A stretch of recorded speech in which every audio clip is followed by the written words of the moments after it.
జీవితం గొప్ప అనుభవాల మూట. దాన్ని అప్పుడప్పుడు ఇప్పి చూస్తూ ఉండాలి.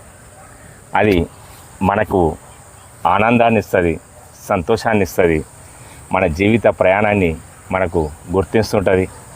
అంతేకాకుండా మనం ఎప్పుడు మనకన్నా పెద్దవాళ్ళతోటి స్నేహం చేస్తుండాలి. ఆ స్నేహంలో మనకు గొప్ప అనుభవం దొరుకుతుంది.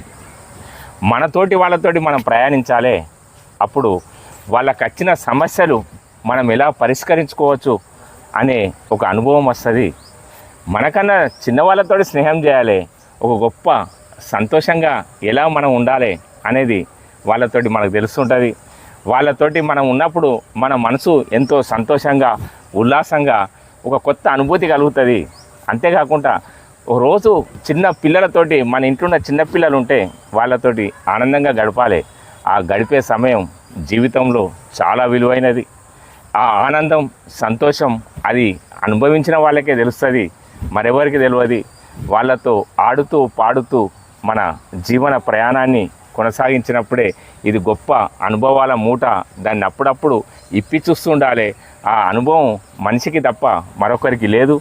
మన జీవిత ప్రయాణంలో కుటుంబం మొత్తం కలిసి ఉండే ప్రయాణం ఒక మనిషికే ఉంది. ఆ సంతోషాన్ని, ఆనందాన్ని, అనుభూతిని పొందినప్పుడే ఈ జీవితం పూర్తి సఫలీకృతం అవుతుంది. ఒక ఆనందకరమైన జీవితం, స్వర్గాన్ని మనం ఎక్కడో సృష్టించలేము, అది మనలో సృష్టించాలి. అది మన కుటుంబంలో సృష్టించుకోవాలి. ఆనందం మనమే పొందాలి. మనతో పాటు ఈ సమాజంలో ఉన్నవాళ్ళు కూడా ఈ ఆనందాన్ని, అనుభూతిని పొందాలని మనసారా కోరుకుంటున్నా. మీ కామారపు శ్రీనివాస్, సిరిసిల్ల.